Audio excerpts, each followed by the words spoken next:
گھر میں کتا اور بلی پالنا۔ حدیث کا مشہور واقعہ ہے کہ ایک عورت جس کا کردار اچھا نہیں تھا، اس کا نام لوگوں میں اچھا نہیں تھا، لوگ اسے غلط سمجھتے تھے کہ اس کا ایک جگہ سے گزر ہوا، بازار میں کسی جگہ سے گزر ہوا جہاں ایک کنواں موجود تھا، اس کے چاروں طرف ایک کتا جو کہ چکر لگا رہا تھا۔ عورت نے دیکھا کہ ایک کتا جو کہ اس کنویں کے چاروں طرف چکر لگا رہا ہے، اس کا مطلب یہ پیاسا ہے۔ اس عورت نے اپنے دوپٹے کو پھاڑا اور اسے باندھ دیا، پھر دوپٹے کو جوتے سے باندھ دیا اور کنویں میں ڈالا اور پانی نکال کر اس کتے کو پلایا۔ اسی وجہ سے اللہ تعالیٰ نے اس عورت کی مغفرت کر دی، یعنی اس نے اللہ کی مخلوق پر رحم کیا تو اللہ نے اس پر رحم کیا۔ اسی طریقے کا ایک اور واقعہ ہے امام غزالی رحمۃ اللہ۔ جب ان کا انتقال ہو گیا، یہ دنیا سے پردہ کر گئے، تو انہیں خواب میں دیکھا اور پوچھا کہ امام غزالی رحمۃ اللہ سے پوچھا کہ کیا گزری؟ آپ تو بڑے پرہیزگار تھے، نمازوں کے بھی پابند تھے، قرآن بھی پڑھا کرتے تھے اور بہت سی اللہ تعالیٰ کی عبادتیں کرتے تھے، تو اللہ تعالیٰ نے کون سے عمل کو پسند کیا اور آپ کی مغفرت فرما دی؟ تو خواب میں انہوں نے بتایا جب میں قرآن لکھا کرتا تھا تو قلم کو سیاہی میں ڈبو کر لکھا کرتا تھا۔ ایک بار ایسا ہوا کہ قلم کو سیاہی میں ڈبا کے جب لکھنا شروع کیا تو سیاہی کی جو بوند تھی اس کے اوپر ایک مکھی آ کر بیٹھ گئی۔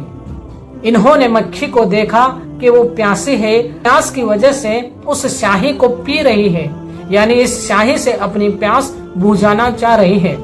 تو انہوں نے اس بوند کو تب تک ویسے ہی رہنے دیا تب تک کہ مکھی نے اپنی پیاس کو نہ بجھا لیا اور اس سیاہی کو پی کر نہ اڑ گئی۔ اسی وجہ سے اللہ تعالیٰ نے ان کی مغفرت فرما دی۔ اور اس امت کا حال اس وقت کیا ہے؟ ایک دفعہ ہمارے نبی آپ صلی اللہ علیہ وسلم تشریف فرما رہے تھے، آپ نے فرمایا وہ مومن ہو ہی نہیں سکتا۔ صحابہ نے سب غور کیا کہ کس کے بارے میں بات کرنے والے ہیں۔ حضور نے فرمایا وہ مومن ہو ہی نہیں سکتا۔ سب صحابہ چونک گئے، سب صحابہ آپ کی طرف دیکھنے لگے کہ کس کا نام لیا جائے گا، کون مومن نہیں ہے۔ آپ نے پھر فرمایا کہ وہ مومن ہو ہی نہیں سکتا۔ تو مجمع میں سے ایک صحابہ نے ہمت کر کے آپ صلی اللہ علیہ وسلم سے پوچھا کہ حضور کون مومن نہیں ہے؟ تو حضور نے فرمایا جس کا پڑوسی اس سے پریشان ہو، اپنے پڑوسی کو پریشان کرتا ہے، وہ مومن ہو ہی نہیں سکتا۔ اپنے پڑوسی پر دادا گیری دکھاتا ہو، کسی نہ کسی وجہ سے اپنے پڑوسی کو ستاتا ہے، ظلم کی انتہا اتنی ہے کہ اس کا پڑوسی اس سے پریشان رہتا ہے۔ حضور نے فرمایا وہ مومن ہو ہی نہیں سکتا جس کا پڑوسی اس سے پریشان ہو، وہ اپنے پڑوسی کو پریشان کرتا ہے۔ اور ہم لوگوں کا حال کیا ہے کہ گھر میں کتے اور بلیاں پال رکھی ہے، بازار میں کتوں کو بلیوں کو اناج ڈالتے ہیں، کتوں کو بوٹیاں ڈالتے ہیں، بلیوں کو اور دوسرے جانوروں کو کچھ نہ کچھ ڈالتے رہتے ہیں، جبکہ گھر میں ماں باپ بھوکے ہیں۔